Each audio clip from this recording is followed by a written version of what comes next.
الحمد للہ رب العالمین والصلاة والسلام علی رسولہ محمد وعلی آلہ واصحابہ اجمعین اما بعد فاعوذ باللہ السمیع العلیم من الشیطان الرجیم بسم اللہ الرحمن الرحیم الہکم معبود تمہارا، الہ معبود ہے، واحد ایک ہی۔ تو یہ سب بات اوپر کی کہہ کے اللہ تعالیٰ فرماتے ہیں دیکھو کوئی بھی تمہارا معبود نہیں ہے جو اس قابل ہو کہ اس کی عبادت کی جائے، اس کے آگے خشوع و خضوع کیا جائے، اس کے آگے جھکا جائے، اس سے دعا مانگی جائے، یا اس کو اپنی پریشانی بتائی جائے، یا اس سے خوشی حاصل کی جائے۔ کوئی تمہارا معبود نہیں ہے سوائے اللہ کی ذات کے۔ الہکم الہ واحد، تمہارا معبود جو حقیقت میں تمہاری عبادت کا اور تمہاری تعظیم کا مستحق ہے، وہ کون ہے؟ اللہ ہے جو اکیلا ہے۔ فالذین لا یؤمنون بالآخرۃ، لیکن جو لوگ آخرت پر ایمان نہیں رکھتے، مرنے کے بعد دوبارہ زندہ ہونا، دوبارہ لوٹنے کو وہ نہیں مانتے، وہ جھٹلاتے ہیں۔ یعنی ہم قرآن مجید میں بہت سے واقعات سنا چکے ہیں، بہت سی مثالیں دے چکے ہیں کہ ہم اپنی قدرت سے ان تمام مردہ چیزوں کو زندہ کر سکتے ہیں، دوبارہ اٹھا سکتے ہیں ان کو۔ تو ایک آخرت کا انکار جو ہے وہ ان تمام تعلیمات کا انکار ہے جس میں قرآن مجید بڑا زور دے دے کے سمجھانا چاہتا ہے اور سمجھا رہا ہے۔ مگر جو لوگ آخرت کو نہیں مانتے، قلوبہم منکرۃ، ان کے دل منکرہ ہیں، انکاری ہیں، نہیں مانتے ان کے دل۔ کیوں نہیں مانتے؟ وہم مستکبرون، جبکہ وہ متکبر ہوں، یعنی تکبر کرنے والے ہوں دل، تو کہاں وہ ان چیزوں کو مانیں گے۔ تکبر یہی ہوتا ہے نا کہ ایک حق سامنے آ جائے، بندہ کہ میں نہیں مانتا، دھتکار دیتا ہے اس کو، جھٹکے سے نہ کر دیتا ہے، نہیں نہیں۔ تو یہ چیز تکبر کی علامت ہے۔ بطر الحق وغمط الناس، یہ نبی علیہ الصلاۃ والتسلیم نے تکبر کی تعریف فرمائی ہے کہ بطر الحق، کہ حق کو دھتکار دینا، وغمط الناس، اور لوگوں کو نیچے رکھنا، یہ تکبر ہے۔ تو یہاں بھی حق جب آتا ہے، اللہ مثالیں دیتا ہے تو کہتے ہیں ہم نہیں مانتے، دل بھی ان کے انکار کرتے ہیں اس چیز کو۔ اور قرآن مجید میں ان کے انکار کی بڑی صورتیں بتائی گئی ہیں۔ مثلا وہ کہا کرتے تھے اجعل الآلہۃ الہا واحدا ان ھذا لشیء عجاب، وہ اتنے سارے خدا ہیں، ان سب کو چھوڑ کے وہ کہتے ہیں ایک معبود کی عبادت کرو، یہ تو بڑی عجیب چیز ہے۔ وَإِذَا ذُكِرَ اللَّهُ وَحْدَهُ اشْمَأَزَّتْ قُلُوبُ الَّذِينَ لَا يُؤْمِنُونَ بِالْآخِرَةِ، اور جب ایک اللہ کا ذکر کیا جاتا ہے تو جو لوگ آخرت پر ایمان نہیں رکھتے ان کے دل سکڑ جاتے ہیں، ناراض ہو جاتے ہیں، پسیجتے ہیں۔ ان الذین یستکبرون عن عبادتی سیدخلون جہنم داخرین، جو میری عبادت سے تکبر کرتے ہیں وہ ضرور جہنم میں داخل ہوں گے۔ تو اس طرح کی بہت شمار آیات ہیں قرآن مجید میں، اللہ تعالیٰ نے ان کے تکبر کی وجہ سے ان کی سزا بتائی ہے۔ لا جرم، نہیں کوئی شک۔ اللہ فرماتے ہیں مشرک اپنے سینوں میں جو کچھ بھی چھپاتے ہیں یا جو بھی ظاہر کرتے ہیں، اور تکبر کی وجہ سے، کفر کی وجہ سے، حق کی طرف جو لوگ آ رہے ہیں ان کو روکنے کی وجہ سے، جو کچھ بھی اپنے سینوں میں چھپاتے ہیں یا جو ظاہر کرتے ہیں، اللہ فرماتے ہیں میں سب کچھ جانتا ہوں، میرے علم میں ہے۔ کیوں؟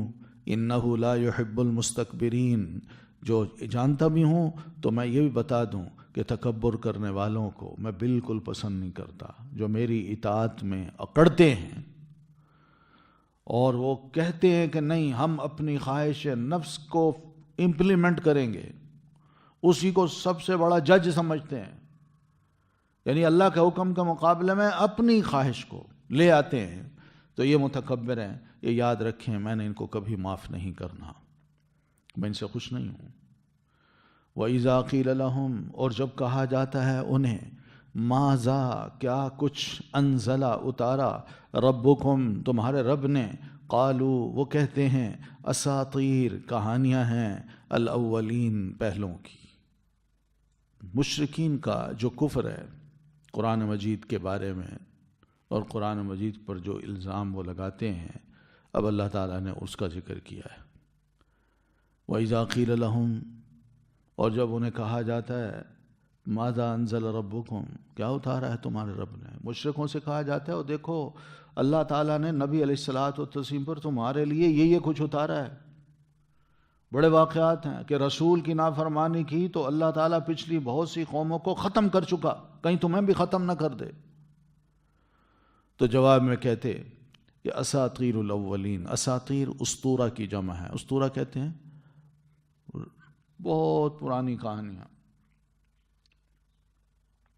جس کا صحیح ترجمہ اردو زبان میں دیو مالائی کہانیاں، یعنی وہ کہانیاں ایسی ہوتی ہیں جو پہلے بہت پرانے دور کی اور سب جھوٹی۔ تو یہ قرآن مجید کے واقعات کو جو قوموں کے تھے ان کو انہوں نے یہ نام دے دیا کہ اساطیر الاولین ہے۔ تو بس سب سے پہلے وہ یہ بات کرتے ہیں لیحملوا اوزارہم، تاکہ وہ اٹھا لیں اوزارہم بوجھ اپنے، کاملتاً پورے، یوم القیامتی دن قیامت کے، ومن اوزاری اور کچھ بوجھ الذین ان لوگوں کے بھی یضلونہم وہ گمراہ کر رہے ہیں جنہیں بغیر علم بغیر علم کے، الا خبردار، ساء کتنا برا ہے ما جو یزرون وہ بوجھ اٹھا رہے ہیں۔ یعنی اس طرح کے کمنٹس دے کے وہ کیا سمجھتے ہیں کہ ان کمنٹس کو ہم کوئی وزن نہیں دیں گے؟ یہ بہت بڑا گناہ ہے جو منہ سے یہ نکالتے ہیں، اور قرآن مجید کے واقعات کو جو اللہ کا کلام ہے اس کو یہ کہہ رہے ہیں کہ پرانے زمانے کی دیو مالائی جھوٹی کہانیاں ہیں۔ اللہ فرماتے ہیں یہ سب باتیں اس لیے بھی کر رہے ہیں تاکہ کل قیامت کو یہ اپنے بوجھوں کا پورا بوجھ اٹھا لیں، گناہوں کا کوئی بھی کمی گناہ کے بوجھ سے میں سے نہیں کی جائے گی۔ یہ یاد رکھیں، یہ نہیں مانتے نا قیامت کو، قیامت کے روز یہ جو کچھ کہہ رہے ہیں اس کا بھی یہ بوجھ اٹھائیں گے، اور کاملتاً ذرہ برابر اس میں کمی نہیں ہوگی، پورا بوجھ ہوگا۔ اور نہ صرف اپنا بلکہ جن لوگوں کو یہ گمراہ کر رہے ہیں بغیر علم کے، ان کے بھی بوجھوں کو یہ اٹھائیں گے۔ اور اگر یہ دیکھ لیا جائے کہ یہ بوجھ کتنے بڑے ہیں، کتنے بوجھ تلے دبے ہیں، اور روز محشر میدان محشر میں یہ اس بوجھ تلے دبے جا رہے ہیں، اور ان کی جو حالت ہوگی وہ کوئی دیکھ لے تو یاد رکھیے وہ یوں ہی کہے گا کہ ساء ما یزرون، کتنا برا بوجھ ہے جو یہ اٹھا رہے ہیں۔ اس وقت دنیا ان کو دیکھ کے یہی کہے گی قد مکر الذین من قبلہم، یقیناً چال چلی ان لوگوں نے جو من سے پہلے تھے۔ یہاں یہ فرمایا کہ کفار جو ہیں وہ کس طرح مسلمانوں کے خلاف اپنی چالیں چلتے ہیں۔ تو یہ نبی علیہ الصلوۃ والتسلیم کو کبھی یعنی پریشان کرنے کی جو شکلیں تھیں وہ اسی طرح کی تھیں کہ آپ کے خلاف ایکا کر لیا، پروپیگنڈے کرنا شروع کر دیے، کوئی بڑے بڑے طاقتور لوگوں کو مسلط کر دیا، انہوں نے دھمکیاں دیں، گالیاں دیں، برا بھلا کہا، آپ کے پیچھے پیچھے رہے، آپ پر پتھر پھینکے، کنکریاں پھینکیں کہ کسی طرح یہ شخص زچ ہو جائے، خاموش ہو جائے، کوئی بات نہ کرے، اس کی کوئی بات نہ سنے۔ ایک کوئی کام تھے ان کے، بے شمار چالیں تھیں جو انہوں نے نبی علیہ الصلوۃ والتسلیم کے خلاف کی۔ تو مشرکین کو کہا جا رہا ہے تم بھی نبی علیہ الصلوۃ والتسلیم کے خلاف اپنی چالیں چلتے ہو، یاد رکھو تم سے پہلے بھی بہت سے لوگوں نے، بہت سی قوموں نے اپنے وقت کے نبی کے خلاف اپنی چالیں چلی تھی۔ تو پھر اللہ تعالیٰ نے ان سے بدلہ کیسے لیا؟ اللہ تعالیٰ نے ان کے گھروں کی جو بنیادیں تھیں، یعنی دیواروں کے نیچے جو ان کی فاؤنڈیشنز تھی، اللہ تعالیٰ نے اس فاؤنڈیشن کو بڑا کمزور کر دیا۔ نتیجہ کیا نکلا؟ وہ فاؤنڈیشن کمزور ہوئی، دیوار چھت سمیت نیچے آ گئی، اور یہ نیچے تھے، اور سب کچھ ان کے اوپر آ گرا، اور یہ وہیں دفن ہو گئے۔ تو مراد کیا ہے اس سے؟ مراد یہ ہے کہ اللہ تعالیٰ کے پاس اتنی قدرت ہے کہ اس نے ماضی میں بھی زمین کو ہلایا اور زلزلہ برپا کیا، چنگھاڑ آئی، تو اس طرح وہ زمین ان کے مکانوں کو برداشت نہ کر سکی، وہ ہلی تو ان کے مکانوں کی جو بنیادیں تھیں وہ ہل گئیں، دیواریں ہلیں، چھتیں ہلیں اور ان کے اوپر آ پڑی اور یہ مر گئے، کوئی نہ بچا۔ تو اس طرح یہ دیکھ لیں اللہ تعالیٰ ان کو پکڑ سکتا ہے اور ایسی جگہوں سے پکڑ سکتا ہے جہاں سے ان کو وہم و گمان بھی نہ ہو، کہ امان کی کوئی جگہ بھی نہ ملے، ان کو کہیں بھاگ کے اپنی جان بھی نہ بچا سکیں۔ تو اس طرح کے مکر جو اللہ کے دین کے خلاف لوگ چلتے ہیں اور اللہ کی راہ کی طرف آنے سے لوگوں کو روکتے ہیں، اور ہر ہیلے سے اور ہر وسیلے سے یہ لوگوں کو گمراہ کرنے کی بھی کوشش کرتے ہیں، تو کوئی بات نہیں، اللہ تعالیٰ ان کو پکڑنا جانتا ہے کہ میں کس طرح پکڑوں گا۔ تو اس لیے یہ بے فکر نہ رہیں۔ ثم یوم القیامتی، پھر قیامت کے روز، یخزیہم، رسوا کرے گا ان کو۔ تو دنیا میں تو یہ سزا مل سکتی ہے ان کو، اور آخرت کے روز اللہ ان کو اور زیادہ ذلیل کرے گا، ان کی چھپا ہوا کفر بھی باہر نکلے گا، اور ان کے ضمیر میں جو اسلام کے خلاف، نبی کے خلاف اور مسلمانوں کے خلاف نفرت تھی، اللہ اس کو بھی نکال باہر کرے گا۔ یوم تبلی السرائر، جس روز دل کے راز، دل کے اندر چھپی ہوئی باتیں اللہ تعالیٰ ظاہر کر دے گا۔ یہ سب غدار ہیں، ان کے جھنڈے ہوں گے اس غداری کی وجہ سے، قیامت کے روز یہ پہچانے جائیں گے۔ لِكُلِّ غَادِرٍ لِوَاءٌ عِنْدَ إِسْتِهِ یوم القیامہ، صحیح مسلم کی حدیث ہے کہ ہر وہ غادر، یعنی غدار، ہر وہ دھوکے باز، ہر وہ مکار شخص جس نے اسلام، مسلمان، دین اور وقت کے نبی کے خلاف کسی قسم کی بھی دھوکے بازی میں شرکت کی، تو ایسے شخص کو اللہ تعالیٰ کل قیامت کے روز یوں ظاہر کرے گا کہ اس کی بٹکس کے پاس ہی ایک جھنڈا ہوگا، وہ جھنڈا لگا ہوگا، اور دنیا دیکھے گی کہ یہ بندہ اس قسم کا مجرم ہے، یہ اس کی حالت ہوگی۔ جتنا بڑا دھوکہ ہوگا اتنا بڑا جھنڈا ہوگا، اور جتنا کم ہوگا اتنا ہی کم اس کو وہ جزا یا سزا دی جائے گی، یا اس کا جھنڈا ظاہر کیا جائے گا۔ تو یہ تو قیامت کے دن کی رسوائی ہے۔ پھر اللہ فرمائے گا اَيْنَ شُرَكَائِيَ الَّذِينَ كُنْتُمْ تُشَاقُّونَ فِيهِمْ، کہاں ہیں میرے وہ شریک جن کے بارے میں تم جھگڑا کرتے تھے یا جھگڑتے تھے؟ تمہیں دین کہتا، مسلمان کہتے، اللہ کا نبی کہتا کہ بھئی یہ خدا نہیں ہے، تم کہتے تھے نہیں ہیں، اللہ کے شریک ہیں، یہ بہت کچھ کر سکتے ہیں، قیامت کے روز انہوں نے ہمیں بچانا ہے۔ تو اللہ پوچھے گا کہاں ہے بھائی وہ؟ تشاقونا، یہ شقہ یا شق سے ہے، عرب کہا کرتے ہیں شاققت فلانا فهو یشاققنی، یشاقنی، میں نے فلاں سے اختلاف کیا اور اس نے مجھ سے اختلاف کیا، جھگڑا کیا اور اس نے مجھ سے جھگڑا کیا۔ تو یہاں یہ ایک دوسرے سے جھگڑنا، جھگڑتے یہ تھے، یہ کہا کرتے تھے کہ یہ اللہ کے شریک ہیں، ہم اس لیے ان کی عبادت کرتے ہیں، ہماری ان کو آج نہیں ہوگی تو کل کو یہ کیسے ہمیں جنت میں داخل کروائیں گے؟ اور مسلمان کہتے ہیں نا، یہ اس قابل نہیں ہے کہ ان کو تم اللہ کے شریک بناؤ۔ تو اللہ فرمائے گا کہاں ہے بھائی وہ شریک، لاؤ نا۔ قال الذین اوتوا العلم، بس اس سوال کا جواب ان کے پاس نہیں ہوگا، اس لیے کہ وہ شریک نظر ہی نہیں آئیں گے۔ تو اس موقع پر وہ لوگ جن کو اللہ نے علم دیا تھا یا علم دیے گئے تھے دنیا میں کہ شرک کیا اور توحید کیا ہے، اہل ایمان تھے، وہ موحد تھے، شرک سے بچتے تھے، اور دنیا میں بھی لوگوں کو بتایا کرتے تھے کہ بھئی شرک ایک ایسا عمل ہے جو جہالت کی بنیاد پہ کیا جا رہا ہے، تمہیں یہ شریعت کا علم یا قرآن کا علم یا اللہ کی کتاب کا علم حاصل کرنا چاہیے، اور رسول کی جو تعلیمات ہیں ان کو ماننا چاہیے، یہ اصل علم ہے۔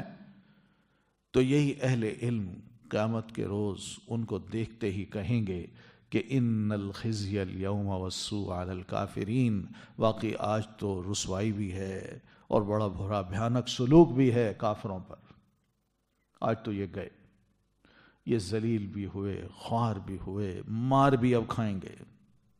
الذین، یہ کافر وہ ہیں، تتوفاہم، فوت کرتے ہیں انہیں، الملائکۃ، فرشتے، ظالمی، جبکہ وہ ظلم کرنے والے ہیں، انفسہم، اپنی جانوں پر، فالقوا، تو وہ پیش کرتے ہیں، السلام، صلح کو، ما کننا، کہتے ہیں نہ تھے ہم، نعمل، ہم کرتے، من سوء، کوئی برائی، بلا، کیوں نہیں، ان اللہ، بے شک اللہ، علیم، خوب جاننے والا ہے، بما، اسے جو کنتم، تھے تم، تعملون، تم عمل کرتے۔ اللہ فرماتے ہیں یہ کافر ایسے ہیں کہ جب ان کا آخری وقت آتا ہے اور ہمارے فرشتے آ کے ان کی جانوں کو قبض کرتے ہیں تو عین اس وقت انہی ظالموں سے جنہوں نے اپنے اوپر ظلم کیا ہوتا ہے، مشرک، اللہ کو چھوڑ کر غیر اللہ کے پجاری بنتے ہیں، تو عین اس وقت ان کی حالت یہ ہوتی ہے کہ فَأَلْقَوُا السَّلَامَ، یہ ڈال دیتے ہیں کیا، سپر یا صلح، کہتے ہیں کہ جناب ہم اپنے آپ کو آپ کے حوالے کرتے ہیں، اب جو چاہیں ہمارے ساتھ سلوک کریں۔ کیوں ڈالتے ہیں؟ اس لیے کہ وہ خدائی عقیدہ کہ یہ بزرگ، یہ ہستی میرے مرتے وقت بھی میری جان کو فرشتوں کے حوالے کرے گی اور مجھے وہاں بھی بچوائے گی، تو اس وقت ان کو نظر آتا ہے میں تو اکیلا ہوں، وہ ہستی ہے ہی نہیں، وہ خدا ہے ہی نہیں جس کی میں ساری زندگی پوجا کرتا رہا، جس کے بارے میں بڑے خوشگمانی کے میں نے قلعے تعمیر کیے، آج تو وہ نہیں ہے، میں اکیلا ہوں۔ تو اس وقت دیکھیں گے کہ میں کچھ بھی نہیں کر سکتا، اب اس کے علاوہ اور کوئی میرے پاس ہمت نہیں کہ جو کچھ یہ کہہ رہے ہیں یا کہہ رہے ہیں میں ان کو سنوں اور اپنا اعتراف کرتا جاؤں۔ تو فَأَلْقَوُا السَّلَامَ کا یہی مطلب ہے کہ وہ اپنی ڈگیں ڈال دیں گے اور پھر کیا کہیں گے، مَا كُنَّا نَعْمَلْ، ہم نہیں عمل کرتے تھے، من سوء، کسی کوئی برا۔ وہ کہیں گے ہم کون سا شرک کرتے تھے، ہم تو شرک نہیں کرتے تھے۔ تو اللہ فرماتے ہیں بلا، یا فرشتے کہیں گے بلا، کیوں نہیں بھائی، تم شرک کرتے تھے۔ صحیح مسلم میں سیدنا انس رضی اللہ تعالیٰ عنہ سے ایک روایت ہے کہ سیدنا انس فرماتے ہیں ہم نبی علیہ الصلاۃ والتسلیم کے پاس بیٹھے تھے کہ اتنے میں آپ ہنسے، فضاحکا، تو صحابہ دیکھ رہے ہیں لیکن خاموش ہیں، تو آپ سوال کرتے ہیں هل تدرون مما اضحک، تمہیں پتہ ہے میں کیوں ہنس رہا ہوں؟ تو ہم نے عرض کی اللہ و رسول عالم، اللہ اور اس کا رسول زیادہ بہتر جانتا ہے۔ تو آپ فرماتے ہیں میں مخاطبت العبد ربہ، کہ بندہ جب اپنے رب سے بات کرتا ہے تو میں اس پہ ہنس رہا ہوں۔ وہ کس طرح کہ بندہ کہتا ہے یا ربی الم تجرنی من الظلم، کیا تو نے مجھے ظلم سے بچایا نہیں تھا؟ فیقول بلا، تو اللہ فرمائے گا کیوں نہیں؟ فیقول، پھر بندہ عرض کرے گا انی لا اجیز علی نفسی الا شاہدا منی، میں اپنے خلاف آج اگر کوئی گواہ تمہارے سامنے پیش کر سکتا ہوں تو میں اپنی ذات کو ہی پیش کرتا ہوں۔ فیقول کفا بنفسک اليوم علیک شہیدا، تو اللہ فرمائے گا ٹھیک ہے، تمہاری ذات ہی آج تمہارے حق میں یا تمہارے خلاف جو گواہ بنے گی کافی ہے۔ وبالکرام الکاتبین شہودا، اور اس کے ساتھ یہ جو فرشتے ہیں جو تمہاری ذات کے ساتھ رہے ہیں، کرام الکاتبین، یہ بھی آج تمہارے گواہ ہوں گے۔ فیختم علی فیہ، تو اس بندے کے منہ پہ سیل لگا دی جائے گی، بند کر دیا جائے گا تاکہ منہ سے نہ بولے۔ وَيُقَالُ لِأَرْكَانِهِ، اور جس کے جسم کے ایک ایک عضو کو کہا جائے گا انطقی، بولو، فَتَنطِقُ بِأَعْمَالِهِ، تو بندے کے ایک ایک عضو اپنے اپنے عمل کے بارے میں بول اٹھے گا. ثم یخلی بینہ وبین الکلام، پھر اسے اور اس کے کلام کے درمیان علیحدگی کر دی جائے گی، یعنی بندے کو اس کے کلام سے علیحدہ کر دیا جائے گا. فیقول، تو بندہ کہے گا بعدن لکنہ، اور تباہی ہو تمہارے لیے، وسحقن، اور ستیہ ناس ہو، فعن کنہ کنت اناضل، او بھئی میں تمہاری وجہ سے، تمہاری طرف سے تو اللہ سے لڑ رہا تھا، اب تم ہی بول اٹھے، میرا تو تم نے کچھ نہیں چھوڑا. تو یہ ہے وہ بات جس کی وجہ سے میں ہنس رہا ہوں، کہ بندہ سمجھتا ہے کہ میں اکیلا اللہ کے آگے اگر کھڑا بھی ہو جاؤں تو میں مقابلہ کر سکتا ہوں، اللہ کی عدالت میں میں اپنا جواب دے سکتا ہوں. تو اللہ فرماتا ہے ٹھیک ہے دے دو، کیا کرو گے، کیا چھپاؤ گے مجھ سے. تو اس نے چھپانے کی کوشش کی، اللہ نے اس کو سیل کر کے اس کے اعضاء کو حکم دیا بولو. تو بندہ تو کچھ نہ رہا، کہیں کا نہ رہا. تو یہ وہ چیز ہے جس پہ نبی علیہ السلام فرماتے ہیں بندے، یہ مشرک اپنے آپ کو بڑی شاید سمجھتے ہیں، مگر حقیقت میں یہ بڑا نقصان اٹھائیں گے. بلا، کیوں نہیں، ان اللہ، بے شک اللہ، علیم، خوب جاننے والا ہے، بما، اسے جو کنتم تعملون، تم عمل کیا کرتے تھے. یعنی دین کے خلاف، مومنوں کے خلاف جو تمہاری چال بازیاں تھیں سب اللہ کو پتہ ہے. اس کے سیدھے راستے سے لوگوں کو ہٹاتے تھے، روکتے تھے، اور پھر دین کے نام پہ جب بات کرتے تھے تو کوئی نہ کوئی ٹیڑھی بات چھوڑ دیتے تھے تو تاکہ زمین میں مزید فساد ہو. فادخلوا، پس تم داخل ہو جاؤ، ابواب جہنم، تو اس وقت موت کے وقت ان کو کہا جائے گا کہ فادخلوا ابواب جہنم، جہنم کے دروازوں میں داخل ہو جاؤ. تو یہاں پتہ چلتا ہے کہ قبر کا عذاب بھی ہے. سیدھے جہنم میں تو وہ نہیں جا رہے ہوتے نا، وہ تو قبر میں جائیں گے نا. تو قبر جہنم کے دروازوں میں پہلا دروازہ ہے کافروں کے لیے. فَلَبِئْسَ مَثْوَى الْمُتَكَبِّرِينَ، تو یقیناً کتنا برا ہے ٹھکانہ جہاں جا کے یہ قیلولہ کریں گے، آرام کریں گے، سوئیں گے. ہیں کتنا برا ٹھکانہ ہے یہ، جہاں ذلیل ہوں گے، رسوا ہوں گے. یعنی یہ متکبر لوگ جو ہی ان کی روحیں ان کے بدن سے جدا ہوں گی اسی وقت ہی یہ جہنم میں داخل کر دیے جائیں گے، اور ان کے جسموں کو ان کی قبروں میں جہنم کی جو گرمی ہے، اس کی سڑاند ہے یا اس کی زہریلی بدبو ہے، وہ حاصل ہونا شروع ہو جائے گی. لیکن جب قیامت کا دن آئے گا تو پھر ان کی روحیں ان کے جسم میں ڈال دی جائیں گی، اور پھر یہ ہمیشہ کے لیے جہنم کی آگ میں پھینک دیے جائیں گے. لا یقضى علیہم فیموتوا ولا یخفف عنہم من عذابها، اللہ نے ان کے بارے میں کوئی ایسا فیصلہ بھی نہیں کرنا کہ ان کو مار دو. یہ مارنے کا حکم بھی اللہ نہیں دے گا کہ بس ان کو موت نہیں دینی جہنم میں، اور دوسری طرف جہنم کے عذاب میں بھی ہلکی سی بھی رعایت نہیں کی جائے گی کہ وہاں بچ سکیں.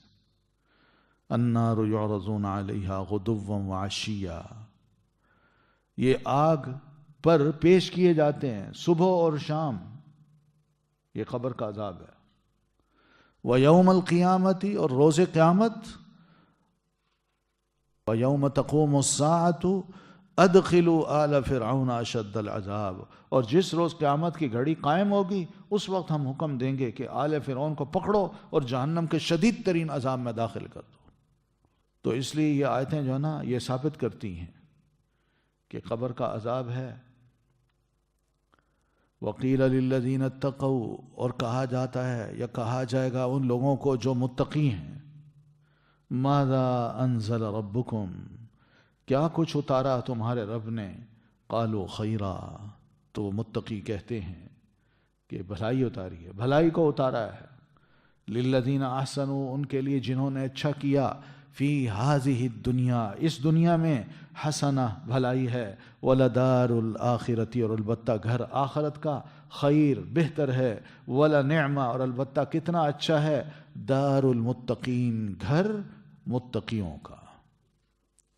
اب اللہ تعالیٰ اہل ایمان جو خوش بخت ہیں ان کے حال کے بارے میں ہمیں بتا رہا ہے۔ پہلے مشرک بدبخت جو تھے ان کے حالات کا ذکر کیا، اور اب اللہ فرما رہے ہیں اس جگہ کہ متقیوں کا یہ حال ہوگا۔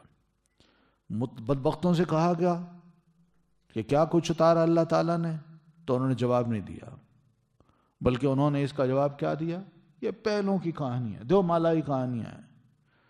مومن جو ہیں وہ جب بھی وہی نبی علیہ الصلاۃ والتسلیم پر اترتی تھی تو وہ اس کا اقرار کرتے تھے، اور یہ سمجھتے تھے کہ آپ صلی اللہ علیہ وسلم پر جو کچھ بھی اترتا ہے اس میں خیر ہوتی ہے، ہر وہی خیر لے کے آتی ہے اور بہت بڑی خیر لے کے آتی ہے۔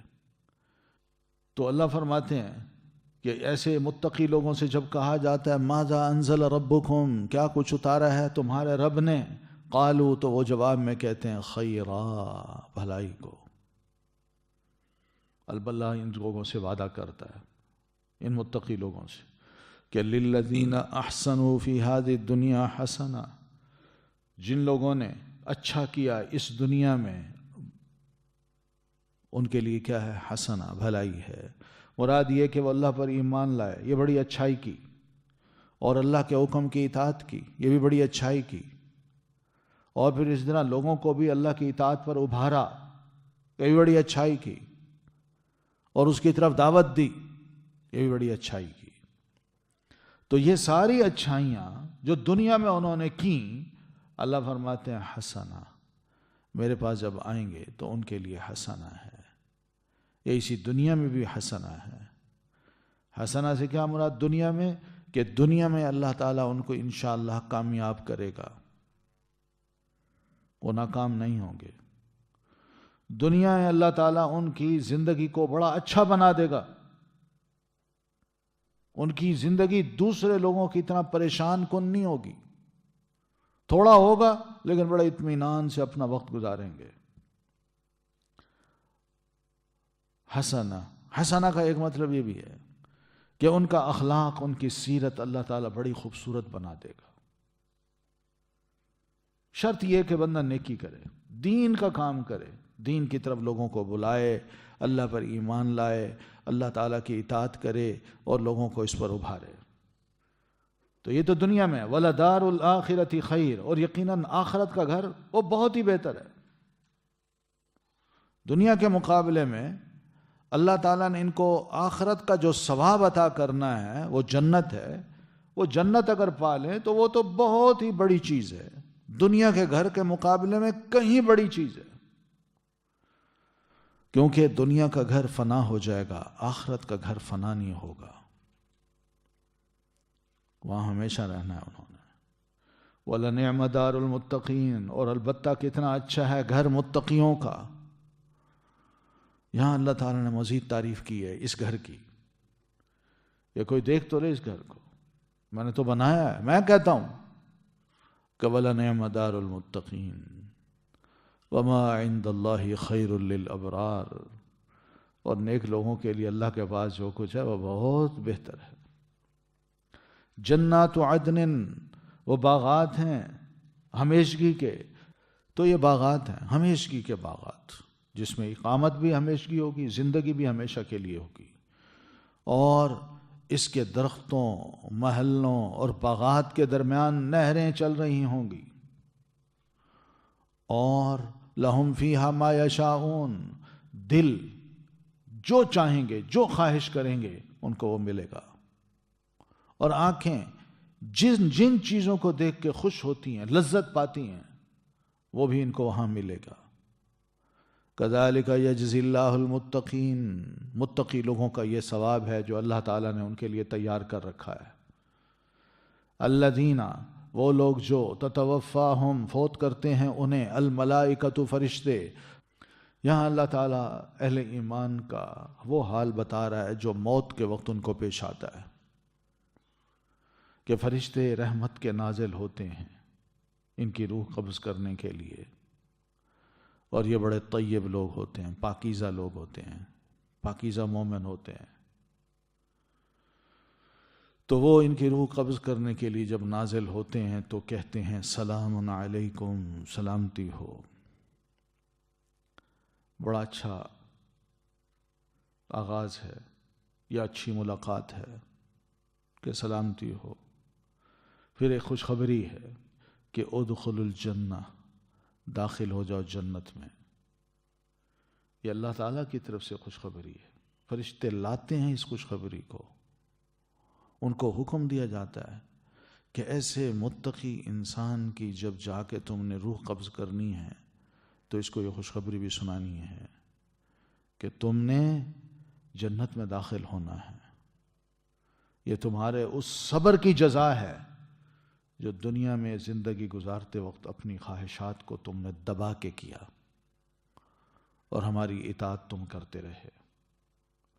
پھر اسی طرح حق پر تم قائم رہے موت کی آخری گھڑی تک، سچ کو اپنایا،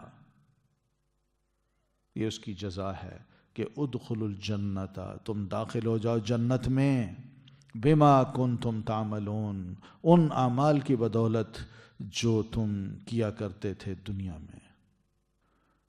وہ اعمال کیا تھے؟ اچھے تھے، اللہ کی نافرمانیوں کے نہیں تھے۔ تو احادیث میں اس کی مزید تفاصیل بھی آتی ہیں۔ یہ تو پہلی منزل ہے نا، پھر جب قبر میں اس کی قبر برابر کر دی جاتی ہے اس کو دفنا کے، تو اس کے بارے میں بھی نبی علیہ الصلوۃ والتسلیم نے اس مومن کے حال کو بتایا ہے کہ اس کا کیا حال ہوتا ہے اس موقع پر۔ سوال جب ہو جاتے ہیں، منکر نکیر سوال کر بیٹھتے ہیں، تو آپ فرماتے ہیں کہ وَيَأْتِيهِ رَجُلٌ حَسَنُ الْوَجْهِ، کہ اس مومن کے پاس ایک بندہ آتا ہے، بڑا خوبصورت انسان ہوتا ہے، وہ بڑا خوبصورت ہوتا ہے، حسن الثیاب، کپڑے بھی بہت خوبصورت اس نے پہنے ہوتے ہیں، طیب الریح یا طیب الریح، اس کی خوشبو بڑی پاکیزہ ہوتی ہے۔ فیقول، تو وہ آ کے کہتا ہے اسی مومن کو جو قبر میں ہے، ابشر بالذی یسرک، تمہیں میں خوشخبری دیتا ہوں اس چیز کی جو تمہیں خوش کر دے۔ ابشر برضوان من اللہ، اللہ کی طرف سے رضامندی کی بھی خوشخبری میں تمہیں دیتا ہوں کہ اللہ تم سے راضی ہے۔ وجنات، اور تمہیں خوشخبری دیتا ہوں ایسے باغات کی، فیہا نعیم مقیم، جس میں نعمتیں ہیں ہمیشہ رہنے والی۔ ھذا یومک الذی کنت توعد، یہ ہے تمہارا وہ دن جس کا تم سے وعدہ کیا جاتا تھا دنیا میں، یہ اس دن تک تم انتظار کر لو، صبر کر لو، ڈٹ جاؤ، ثابت قدم رہو، اور پھر دیکھنا اس کے بعد تمہیں کیا ملتا ہے۔ فیقول لہو، تو یہ قبر والا مومن اسے کہتا ہے، وَأَنْتَ فَبَشَّرَكَ اللَّهُ بِخَيْرٍ، اور تمہیں اللہ تعالیٰ نے اتنی اچھی اچھی خوشخبریاں دے کے بھیجا ہے۔ من انت، تم ہو کون؟ فوجہک الذی یجیء بالخیر، کہ وہ اپنے چہرے کو بھی اگر لایا ہے، جس کے چہرے کو دیکھ کے ہی محسوس ہوتا ہے کہ یہ بھلائی لا رہا ہے، خیر لا رہا ہے۔ فیقول، تو وہ بندہ کہتا ہے، انا عملک الصالح، میں تیرا نیک عمل ہوں، میں تیرا نیک عمل ہوں۔ فواللہ، اللہ کی قسم، ما علمتک الا کنت سریعا فی اطاعتک، یا ما علمتک، میں تمہیں نہیں جانتا مگر اتنا، یعنی میں تمہیں اگر جانتا ہوں تو اتنا جانتا ہوں کہ کنت سریعا فی اطاعت اللہ، تم اللہ کی اطاعت میں بڑے تیز تھے، آگے آگے بڑھ کے کرتے تھے کہ اللہ کا حکم ہے کرنا ہے۔ بطیئا فی معصیت اللہ، اور اللہ کی نافرمانی میں تم بڑے سست تھے، بڑے پیچھے رہتے تھے۔ فجزاک اللہ خیرا، اللہ تمہیں جزائے خیر دے۔ تو یہ عمل ہے، عمل صالح اتنا خوبصورت بن کے مومن کے پاس آ جائے گا۔ اور پھر اسی طرح جو دوسرا ہے اس کا بھی عمل صالح اتنا بدصورت، اتنا بدتر بن کے آئے گا، وہ بھاگے گا اس سے، میری آنکھوں سے دور ہو، کہے گا نہیں میں تیرا عمل ہوں۔ تو یہ ہے ادخلوا الجنۃ بما کنتم تعملون۔ هل ينظرون، نہیں وہ انتظار کر رہے، الا مگر ان تأتیہم کہ آ جائیں ان کے پاس الملائکۃ فرشتے۔ اب اللہ تعالیٰ مشرکوں کے بارے میں بتا رہا ہے یہ کتنے بے وقت ہیں یہ لوگ، اور ان کو اپنی بے وقتی کا احساس اس وقت ہو جائے گا جب ان کو موت آئے گی۔ کفر، شرک، نافرمانی کرنے کی وجہ سے اللہ کے ہاں ان کی کوئی ویلیو نہیں ہوگی۔ فرشتے بھی ان سے بڑا برا سلوک کریں گے، پڑھ چکے ہیں ہم دونوں بندوں کے حالات کو۔ تو یہ لوگ کیا اب موت کا انتظار کر رہے ہیں کہ ان کی روحیں قبض ہو جائیں؟ کہ الا ان تأتیہم الملائکہ، کہ فرشتے ان کے پاس آئیں اور ان کی روحیں قبض کریں اور ان کے ساتھ وہی سلوک کریں جو ایک برے انسان کے ساتھ ہونا ہے۔ او یأتی امر ربک، یا آ جائے تیرے رب کا حکم، یعنی قیامت، یا اللہ کا حکم یہ کہ ان پر عذاب کوئی نازل ہو، جس طرح اللہ تعالیٰ نے پہلی گمراہ قوموں کو اس کے ساتھ معاملہ کیا، تو کیا یہ بھی یہی چاہتے ہیں کہ ان کے ساتھ بھی وہی معاملہ ہو؟ یہ یاد رکھیں، کذالک فعل الذین من قبلہم، جس طرح یہ رسول کے ساتھ، دین کے ساتھ، مسلمانوں کے ساتھ سلوک کر رہے ہیں، بے نہیں یہی سلوک ان سے پہلے کی امتوں نے اپنے دور کے رسول، کتاب اور مسلمانوں کے ساتھ کیا تھا۔ اور پھر جب اللہ تعالیٰ کی سزا آئی تو وَمَا ظَلَمَهُمُ اللَّهُ، اللہ نے ان پر ظلم نہیں کیا تھا، وَلَكِنْ كَانُوا أَنفُسَهُمْ يَظْلِمُونَ، بلکہ وہ خود دین کا مذاق اڑاتے، نبی کا مذاق اڑاتے، دین کی تعلیمات کا مذاق اڑاتے، تو بس پھر وہ اسی مذاق کے چکر میں آ گئے، پھنس گئے وہ، تو ان کا اپنے آپ پر ظلم تھا، ہم نے نہیں کیا تھا۔ فَأَصَابَهُمْ، تو پہنچی انہیں سیئات و برائیاں، تو ان کے برے اعمال، جو شرک کیا انہوں نے، اللہ تعالیٰ کی وحدانیت کا انکار کیا، اپنے وقت کے رسولوں کی تکذیب کی، ان برے اعمال کی یہ جزا تھی کہ ان کو اللہ کی طرف سے ایسی سزا ملے۔ اور پھر جن جن کا وہ مذاق اڑاتے تھے، عذاب آئے گا جی، کیسے عذاب آ سکتا ہے؟ یہ رسول ہے، نہیں مانتے ہم اس کو۔ تو پھر اسی کے چکر میں یہ لوگ آ گئے، اللہ نے وہ عذاب ان پر بھی بھیج دیا۔ وقال الذین، اور کہا ان لوگوں نے جنہوں نے اشرکوا، شرک کیا، مشرک جان بچانے کے لیے یا دعوت کو نہ ماننے کے لیے اس طرح کے عذر پیش کرتے ہیں اکثر و بیشتر، کہ ہمارے مقدر میں اگر شرک لکھا ہے تو ہم شرک کریں گے، اللہ اگر چاہتا تو ہمیں شرک سے بچا سکتا تھا۔ پہلے لوگوں نے بھی شرک کیا تو ہم بھی کر رہے ہیں۔ اگر اللہ تعالیٰ پہلے چاہتا پہلے لوگوں کے بارے میں کہ وہ شرک نہ کریں، ہمارے آباء اجداد مثلاً تھے، تو ہم ان کی اولاد ہو کے ایسا شرک ہم بھی نہ کرتے۔ اب مسئلہ یہ ہے کہ جن لوگوں نے خود ہی ٹھان لی ہو کہ میں نے یہ کام کرنا ہے، جبکہ اس کے سامنے ایک صحیح راہ بھی ہے، تو وہ اپنے غلط کام کو اختیار کرنے کے لیے عذر دین کو بناتا ہے، اللہ کو بناتا ہے۔ وہی اللہ نے کہاں چاہا ہے، یہ تو تم چاہ رہے ہو۔ اللہ تعالیٰ اگر چاہتا تو کبھی بھی اپنے رسولوں کو نہ بھیجتا، کبھی کتابیں نازل نہ کرتا، کبھی سزائیں نہ دیتا ماضی میں۔ یہ تو تم چاہتے ہو۔ اللہ تعالیٰ نے تو بھلائی تمہارے ساتھ یہی کی کہ اس نے تمہیں راہ دکھانے کے بے شمار طریقے اپنائے کہ کسی طرح تم بھلائی کی طرف آ جاؤ، نیکی اختیار کر لو، شرک نہ کرو، مگر تم نے اپنی دوستیاں، اپنی یاریاں، اپنا اٹھنا بیٹھنا ایسے لوگوں میں رکھا جن کی ایک ایک ادا تمہارے لیے بڑی پرکشش ہوتی تھی اور نبی کی بات پہ تم کان نہیں دھرتے تھے، اللہ کی بات پہ تم کان نہیں دھرتے تھے، تو یہ تمہارا عذر لنگ ہے کہ کرو تم برائی اور اس کو کہو کہ اگر اللہ چاہتا تو کبھی ایسا نہ ہوتا،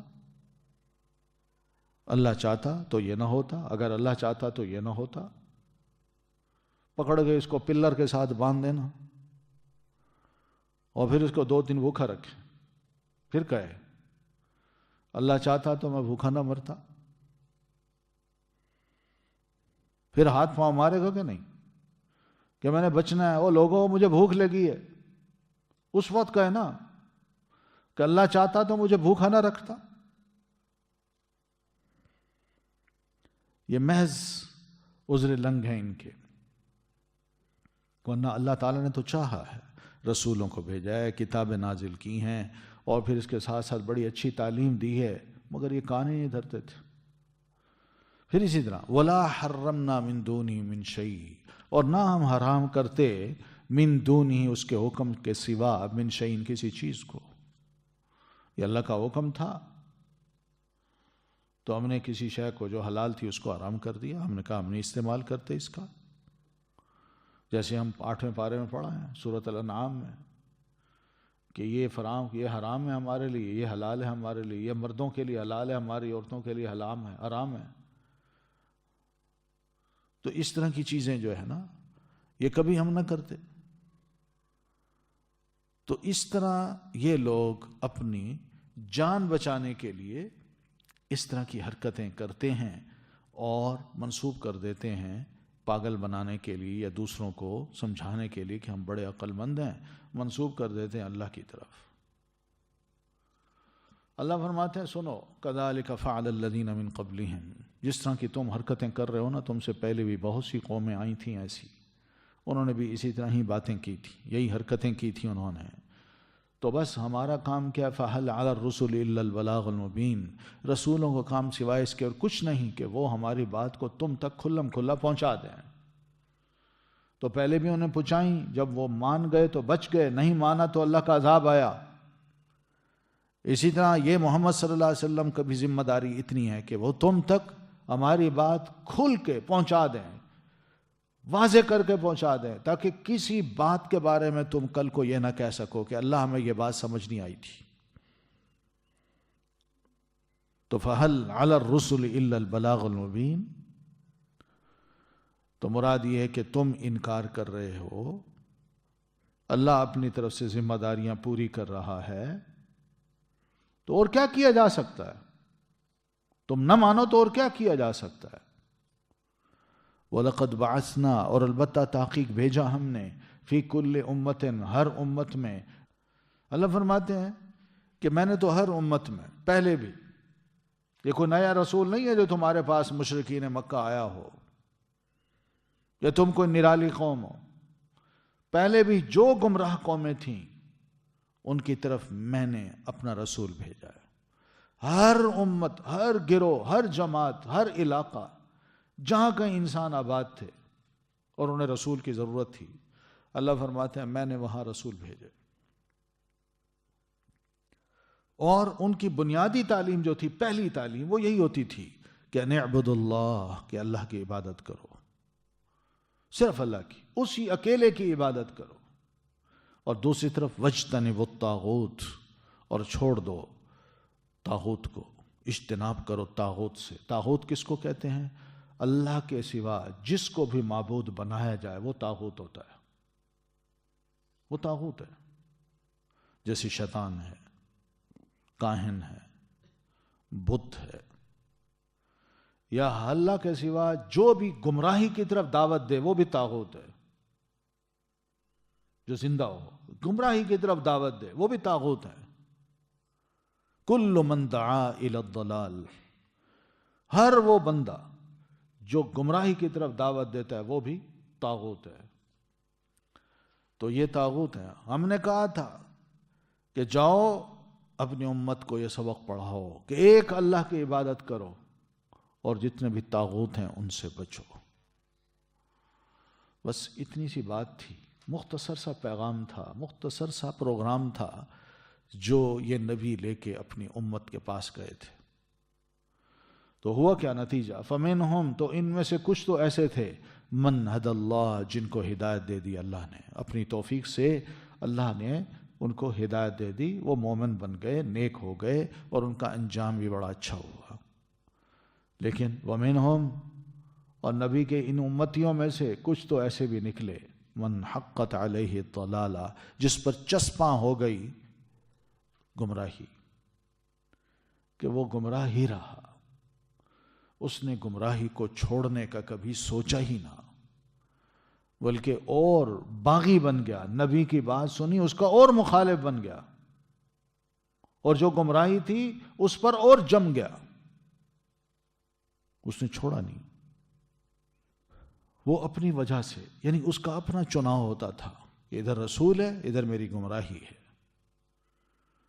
تو ان میں سے کچھ تو ہدایت پر آ گئے اور کچھ اپنی گمراہی پہ قائم رہے۔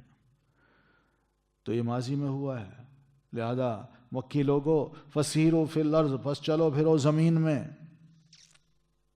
اگر تمہیں رسول اللہ صلی اللہ علیہ وسلم کی تصدیق نہیں کرنا اور آپ کی باتوں کو نہیں تسلیم کرنا اور اللہ کے ساتھ شریک ٹھہرانا ہے، طاغوت کے تم پجاری بنتے ہو، ایک اللہ واحد کی عبادت کرنے سے انکار کرتے ہو، تو فسیروا فی الارض، زمین میں ذرا چلو پھرو، فانظروا، پھر دیکھو، کیف کان عاقبۃ المکذبین، کیسا ہوا برا انجام ان کا جو جھٹلانے والے تھے۔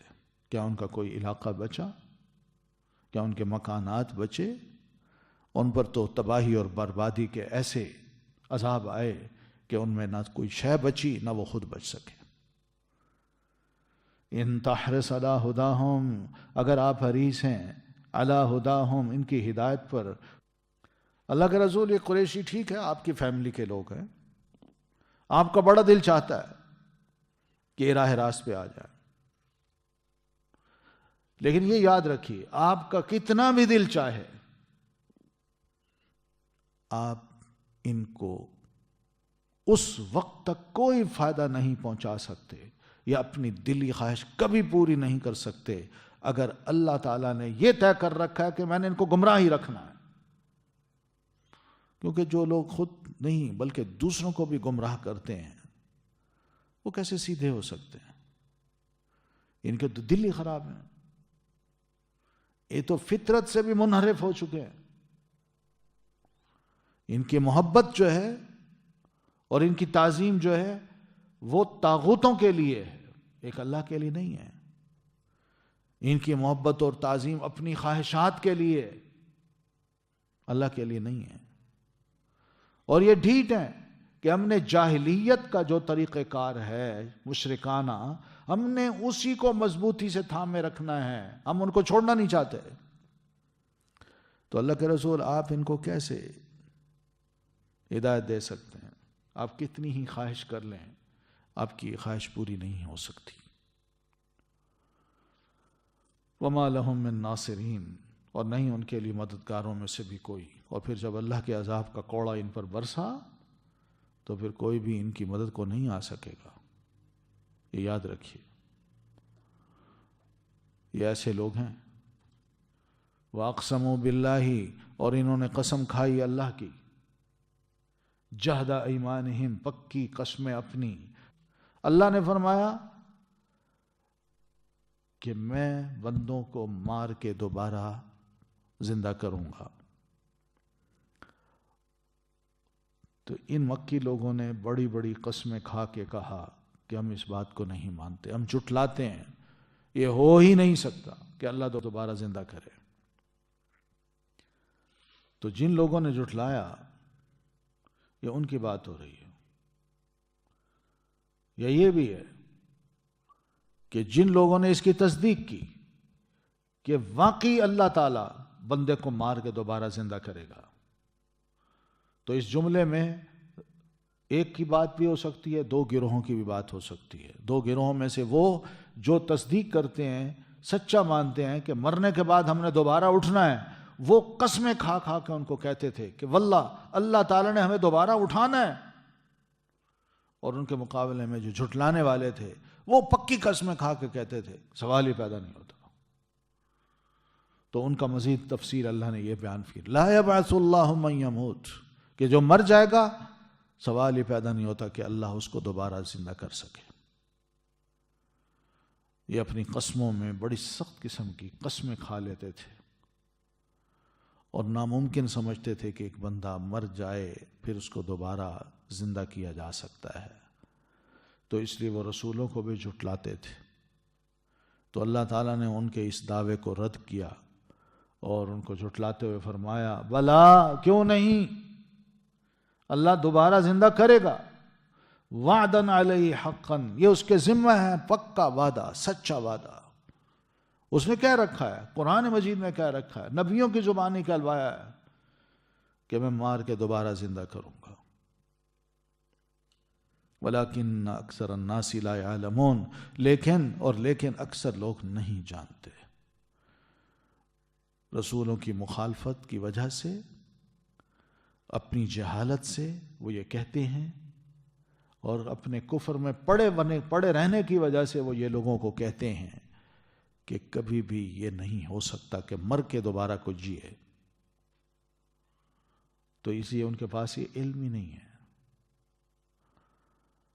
صحیح بخاری میں ہے، سیدنا ابو ہریرہ رضی اللہ تعالیٰ عنہ نبی صلی اللہ علیہ وسلم سے روایت کرتے ہیں کہ آپ نے ارشاد فرمایا کہ قال اللہ تعالیٰ، اللہ تعالیٰ ارشاد فرماتے ہیں، کذبنی ابن آدم ولم یکن لہ ذالک، ابن آدم مجھے جھٹلاتا ہے اور اس کو زیب نہیں دیتا تھا کہ وہ مجھے جھٹلاتا.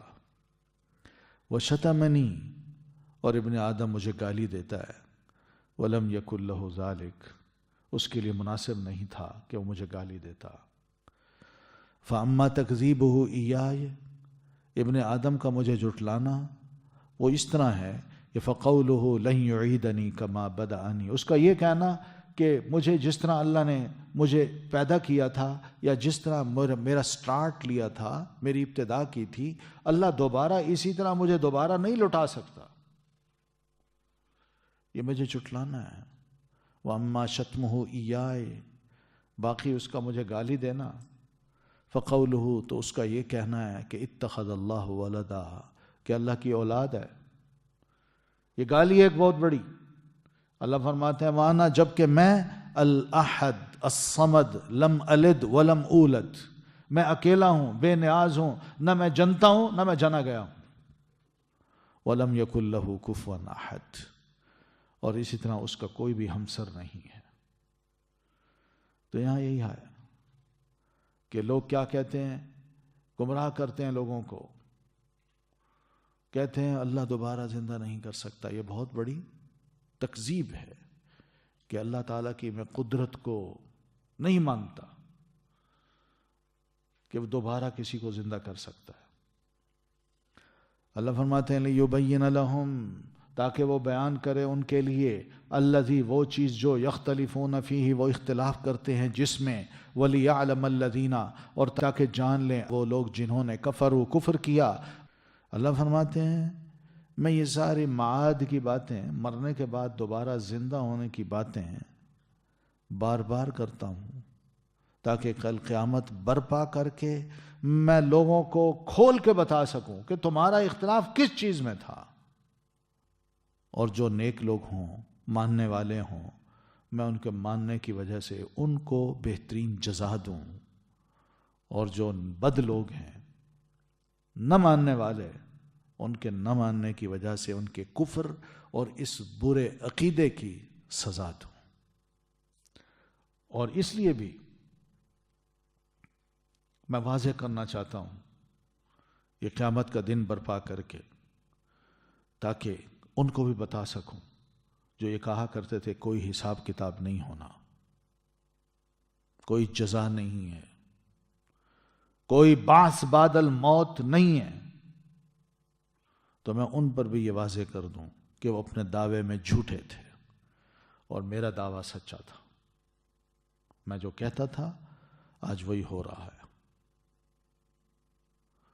پھر اسی طرح کفر کے پیچھے پڑ کے لگ کے دنیا میں انہوں نے جس طرح کسی کے ابھار پہ، کسی کے اکسانے پہ اس قسم کی حرکتیں کی، کفر کیا، ظلم کیا، میں چاہتا ہوں کہ ان کو وہ دن برپا کر کے یہ بتا سکوں کہ تم جس چیز کا کفر کرتے تھے کہ جہنم، آج اس کو دیکھ لو اور اس کی گرمی کو بھی برداشت کرو، اب تمہارے اگر اتنی ہمت ہے تو۔ یہ ہے لِیُبَیِّنَ لَهُم۔ اور پھر وَلِيَعْلَمَ الَّذِينَ كَفَرُوا، یہ بھی ہے کہ کافر لوگ جان لیں قیامت کا دن میں نے اس لیے برپا کرنا ہے، ان کو بعث بعد الموت اس لیے میں نے کرنی ہے تاکہ یہ کافر جان لیں کہ انہم کانوا کاذبین، کہ دنیا میں وہ اپنے دعووں میں، اپنے ایمان میں جھوٹے تھے، ان کا ایمان صحیح نہیں تھا، وہ غلط تھے، وہ کافر تھے۔ انما قولنا، یقیناً ہمارا کہنا، لشیء، کسی چیز کے لیے، ہم تو ایسی ہستی ہیں، ہم تو کسی شے کا بھی جب ارادہ کرتے ہیں کہ اس کو بنائیں، اس طرح بنائیں، ایسی بنائیں، اس کا مستقبل کیا ہو، اینڈ کیا ہو، اور اینڈ کے بعد کیا ہو، اللہ فرماتے ہیں جب بھی ہم کسی شے کو بنانے کا ارادہ کرتے ہیں، ہمیں اس بنانے کے لیے کچھ زیادہ بڑی تکلیف نہیں برداشت کرنا پڑتی، زیادہ کام نہیں کرنا پڑتا، صرف اتنا کہنا پڑتا ہے کن، ہو جا، تو فیکون، تو ہو جاتا ہے۔ تو ہمارے لیے کل قیامت برپا کرنا اور بندوں کو دوبارہ اٹھانا کون سا مشکل ہے؟